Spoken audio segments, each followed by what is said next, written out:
আপনি কি কখনো ভেবেছেন একজন মানুষ যার হাত নেই, পা নেই, তিনি কিভাবে হাঁটবেন, কিভাবে জীবন চালাবেন, কিভাবে কাউকে জড়িয়ে ধরবেন, কিভাবে তার স্বপ্ন পূরণ করবেন? আজ আমি আপনাদের এমন একজনের গল্প বলবো, যার হাত পা নেই কিন্তু বিশ্বের 70টি দেশ ঘুরে বেরিয়েছেন, লাখো মানুষকে অনুপ্রাণিত করেছেন। একজন সফল উদ্যোক্তা, একজন লেখক, একজন বাবার গল্প, যার নাম নিক ভুজিচিক। 1982 সালের 4 ডিসেম্বর অস্ট্রেলিয়ার মেলবোর্নে একটা ছোট শিশুর জন্ম হলো, কিন্তু সেই মুহূর্তেই হাসপাতালে নেমে এলো নীরবতা। ডাক্তাররা, নার্সরা হতবাক, এমনকি তার বাবা মাও বিশ্বাস করতে পারছিলেন না। কারণ এই শিশুটির কোনো হাত পা ছিল না, কোনো পা ছিল না, শুধু একটা ছোট পা ছিল বাম দিকে, যার মধ্যে 2টা আঙ্গুল। ট্যাট্রা অ্যালিমিয়া সিন্ড্রোম এমন একটা বিরল রোগ যেটা 10 লাখে একজনের হয়। তার বাবা বরিস ভুজিচিক একজন পাস্টার, মা দুস্কা ভুজিচিক একজন নার্স। তারা ধর্মপ্রাণ খ্রিস্টান। তারা একটা সুস্থ সুন্দর শিশুর স্বপ্ন দেখেছিলেন, কিন্তু যেটা হলো সেটা তাদের কল্পনাতেও ছিল না।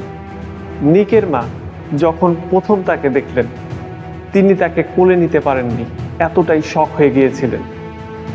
4 মাস পর তিনি তাকে কোলে নিয়েছিলেন। নিক যখন একটু বড় হলো, তখন আসল যুদ্ধ শুরু হলো। তার বাবা মা চেষ্টা করলেন তাকে সাধারণ স্কুলে পাঠাতে, কিন্তু অস্ট্রেলিয়ার আইন তখন এমন ছিল যে ফিজিক্যাল ডিসেবিলিটি থাকলে সাধারণ স্কুলে ভর্তি হওয়া যেত না। তার বাবা মা লড়াই করলেন এবং শেষ পর্যন্ত নিক প্রথম ফিজিক্যাল ট্যালেন্ট স্টুডেন্ট হিসেবে মেইন স্ট্রিম স্কুলে ভর্তি হলো।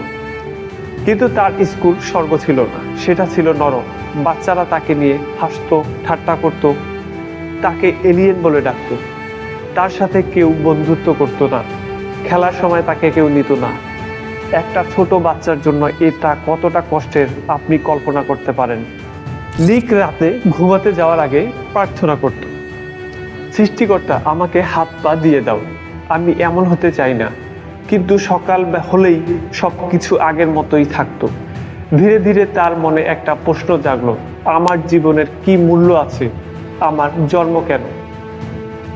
10 বছর বয়সে নিক একটা সিদ্ধান্ত নিল, একটা ভয়ঙ্কর সিদ্ধান্ত।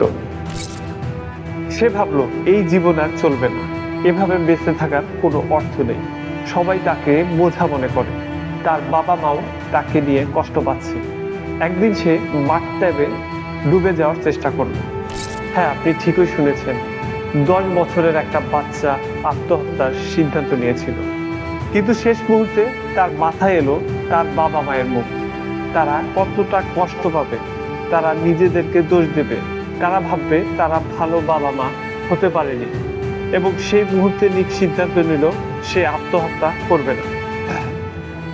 নিক সবসময় হতাশাগ্রস্ত থাকতো বলে তার মা তাকে একটি পত্রিকার নিবন্ধন দেখান। সেই নিবন্ধনটি ছিল গুরুতর প্রতিবন্ধী একজন মানুষের সম্পর্কে, যিনি জীবনে অনেক বড় কিছু অর্জন করেছিলেন, সফলভাবে জীবনযাপন করছিলেন এবং অন্যদের সাহায্য করছিলেন। সেই মুহূর্তে তার মনে হলো সে যদি পারে তাহলে আমি কেন পারব না। আর সেখান থেকেই শুরু হলো নিকের যাত্রা। নিক বুঝলো সমস্যা তার শরীরে নয়, সমস্যা তার মাইন্ডসেটে। সে যদি নিজেকে ভিকটিম মনে করে তাহলে সারা জীবন ভিকটিমই থাকবে, কিন্তু সে যদি ভিক্টর মনে করে তাহলে জয়ী হবে।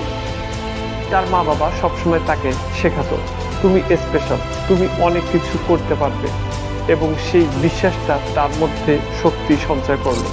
নিক ঠিক করলো সে তার ছোট্ট পা দিয়ে যা যা সম্ভব সব শিখবে।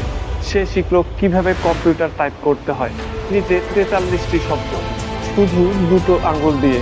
সে শিখলো কিভাবে ফুটবল খেলতে হয়, তার ছোট্ট পা দিয়েই সে বল মারত।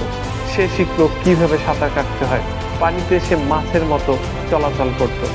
এমনকি সে ড্রাইভিং, ফিশিং, সার্ফিং এবং স্কাই ডাইভিং সব শিখত। হ্যাঁ, আপনি ঠিকই শুনেছেন, একজন মানুষ যার হাত নেই, পা নেই, সে স্কাই ডাইভিং করেছে।